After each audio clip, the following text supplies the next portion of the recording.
A Busy Girl in a Busy World by Beth Pratt. One weekend is spent traveling to visit the parents in Oregon as dad continues his treatments for lung cancer. Then the next with the stepchildren on their every other weekend visitation with their father and I. Then there is that Saturday fundraiser I committed to MC and a Sunday walkathon for which I am leading a team. Turn the calendar page again and back to Oregon, another weekend with the kids, another weekend with a work event, a trip for a concert in Seattle with a friend. Is my throat scratchy? Probably just allergies. I'm sure it's fine. And then somehow it is already January, and there just isn't time to recover this weekend from a triple vaccine dose. I need to prepare for that weekend retreat. I'm sure it is fine. My husband is the one who spends his time with students in a school, and he's up to date on his vaccines. He's always on time with that. I'm sure I'll be fine. And it was fine until it wasn't. It really wasn't. On February 2nd, as the snow finally arrived alongside a healthy dose of freezing rain, I delivered my well vaccinated and healthy husband to the straight shot bus to the airport for a week of training out of town.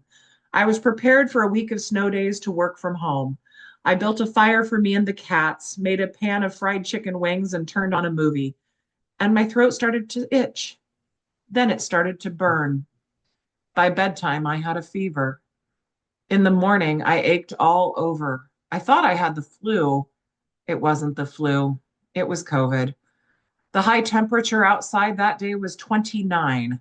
My driveway was a skating rink of frozen rain and snow. I live on a private gravel road off a private chip seal road in a rural area of a rural county. I had no real medication in the house, and I had no one to rely on for 4 more days. So, in a fevered and pitiful physical state, I did my best. I rounded up a small pharmacy of Tylenol, Afrin, Vicks Vapor Rub, various flavors of tea, Flonase, and an inhaler from a round of bronchitis last fall. I read through old physician's notes to remind myself of when and how I could use the Afrin. I had no voice, no sense of taste or smell, and no energy. I parsed out the necessary daily tasks into small bursts. I have pets. They need care. So feed, rest, water, rest, scoop cat litter, rest, repeat. Without being able to drive safely, both because of my physical state and the road conditions, I was not about to try and get to the doctor's office. It did not occur to me that I was missing the window for Paxlovid, the antiviral drug often dispensed to COVID patients. That was perhaps the second largest mistake made in this story, second to having put off the vaccine.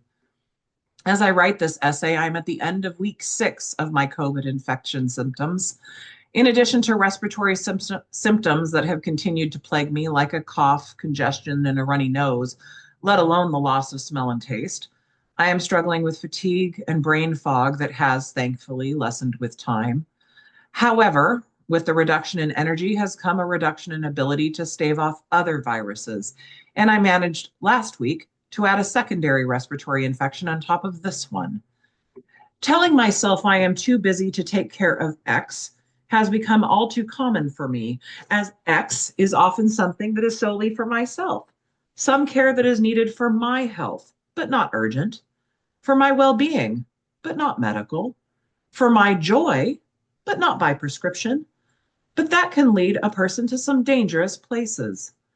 I was not too busy to have a plan in place for this eventuality. I could have had a friend in town, an emergency contact in case of such moments, a driver, a go to the pharmacy friend, a person with a voice when mine failed, a cat sitter for when even scooping a litter box is too much to do. But when we decide we are too busy to take care of ourselves, aren't we also deciding that we are also so self contained that we don't need to have such plans?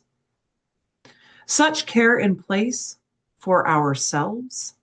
We are the caregiver, after all. We are the person upon whom others rely, right? Why in the world would we stop our business to do the mundane, to do for ourselves the things we do for those for whom we would take care? Frankly, those for whom we would provide better care than we would for ourselves.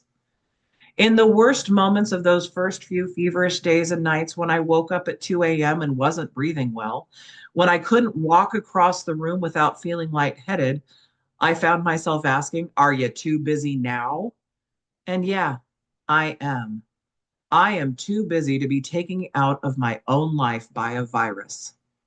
And so are you. Vaccines are up to you personally, and I am not making a political statement. I am making a self care statement. If you are a person who gets vaccines, don't put it off because you are too busy. And if you do get sick, go get treated.